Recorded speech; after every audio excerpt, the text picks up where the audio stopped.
Small talk is something I struggle with a lot. And Dre and I have talked about it where we really want to get into the deep stuff. And obviously, you can't walk up to somebody in a party and be like, what was the craziest spiritual experience you've had in your life? It's probably not the opener.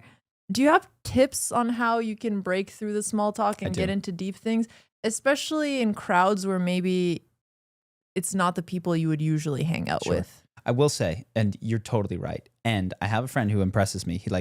He is very confident and comfortable with himself. And so he'll just be like, okay, let's play a game. I got a question for everybody. This is a big one. Like, when was the last time that you guys felt the presence of God? And like, he'll bring that in in a way that people are like, ooh, that's a good question type of a thing. And he's got this presence and comfort. And so he is able to make that leap. But let's say that that's a lot for you.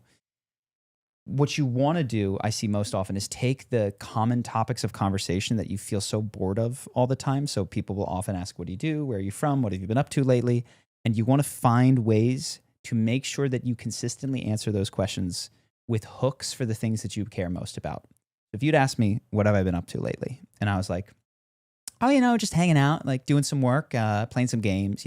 Maybe you ask me about video games, but maybe we don't connect there. But if I instead say, well, I purchased the business, I've had a spiritual awakening, and I give you two other things, the chances that we meet on something that I want to talk about, like I have no idea that you guys are going through the same thing. And if you hadn't done research on me, there would be potentially no connection there. But if you bring your values into those normal questions, there's a chance that you jump from how are you doing immediately to like, tell me about your ayahuasca experience, right? And you can go deep really fast. So the answer in short to small talk is take it one of two ways. You want to take it into silliness and playfulness, which is like non-literal answers. You're like, I don't know, man, taking over the world, like whatever. And then values would be the other side of things, that you're incorporating little hooks. I think of it like Velcro. Ways where people can, if they're interested in spirituality, they can ask more, but you're not throwing it all at them. You're not like, I've been on a spiritual journey. I did ayahuasca many years ago. My girlfriend and I are moving in together. It's just one little hook so they can choose what they're interested in. So the answer seems like being more specific. Yes.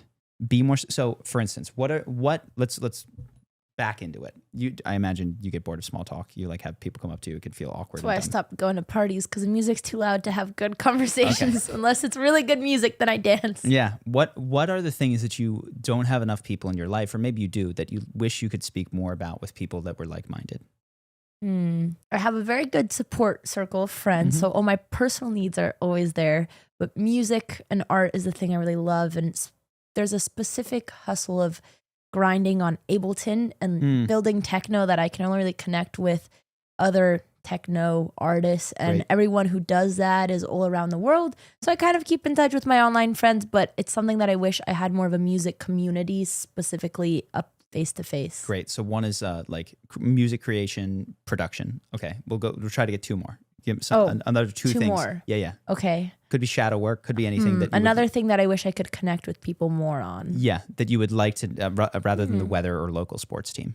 Let me think, because right now I feel it used to always be personal reflection and meeting people with more aligned goals like fitness, family. But honestly, that's problems kind of fixed in my life, so I don't feel like that need anymore. And that was always the big thing. So I haven't thought of anything outside of that one because they were so strong. You have any, Alex? No, I'm comfortable with your silence. Yeah. Continue. I was going to give you. It's okay to think, so I'll give you some more. So it could be something that you feel a need for. It could be something that really interests you also in other people. Like you would like be excited to hear them talk about their story. So I don't know if it seemed like you cared about shadow work. Yeah, I mean, in general, whenever I do get to know someone, I always want to know whether they are also on a journey of improving themselves, and if there's something that they're working on or they're searching through.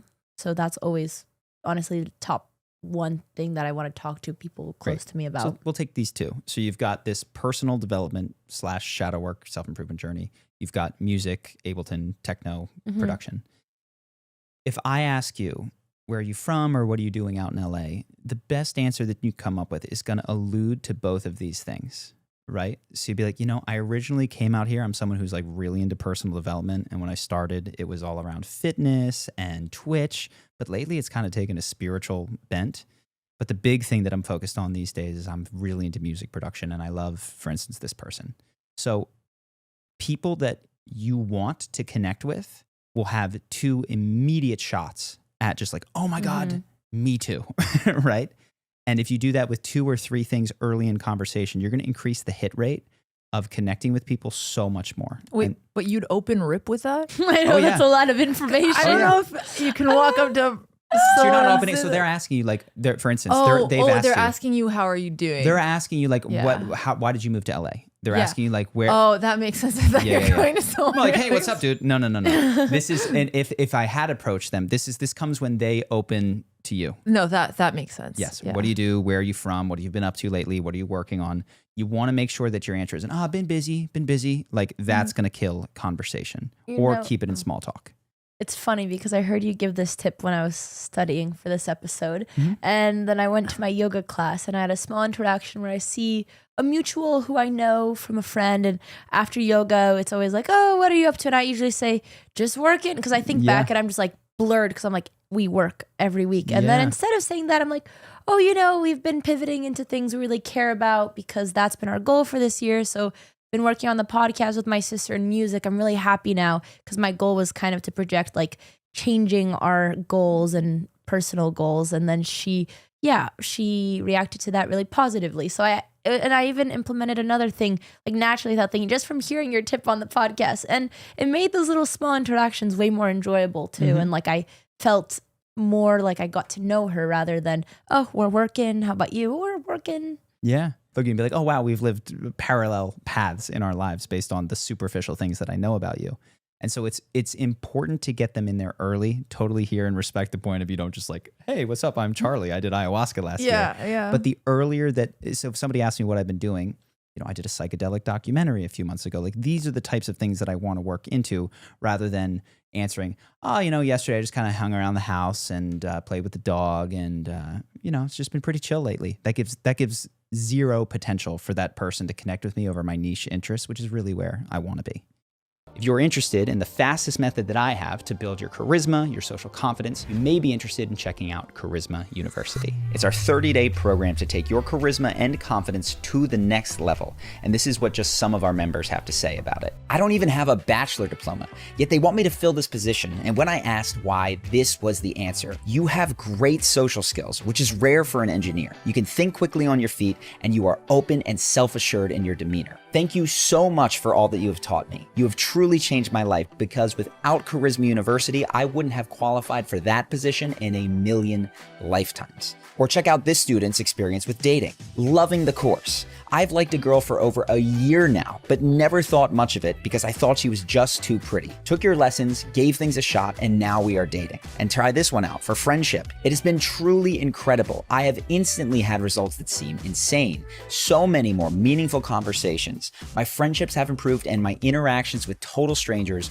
are a new, exciting, fulfilling thing. I want to recommend this to everyone. This should be in our basic education system. Now, the course comes with a full money-back guarantee, so there's no risk to you trying. There are thousands of people that have improved their lives with Charisma University, and I would love for you to do the same. Either way, I hope that this video has helped you, and I look forward to seeing you in the next one.